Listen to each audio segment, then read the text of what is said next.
Hello students, তো তোমাদের organic chemistry যে বিষয়টায় সব থেকে বেশি প্রবলেম হয় সেটা হলো কনভার্সন। আর এই কনভার্সনটা পরীক্ষায় আসবেই আসবে। কিরকম? এখান থেকে বলবে মিথেন থেকে ইথেনে কনভার্ট করবে। তা কি করে করবে? তো সবার আগে মিথেনের ফর্মুলা কি আমরা জানি?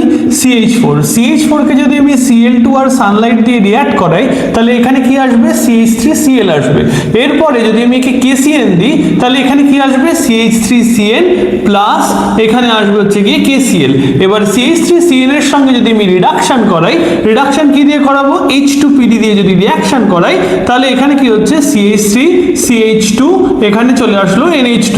এরপরে যদি LAH বা LiAlH4 স্ট্রং রিডিউসিং এজেন্ট দিয়ে যদি রিঅ্যাক্ট করাই তাহলে প্রোডাক্ট কি হবে? CH3 single bond CH3।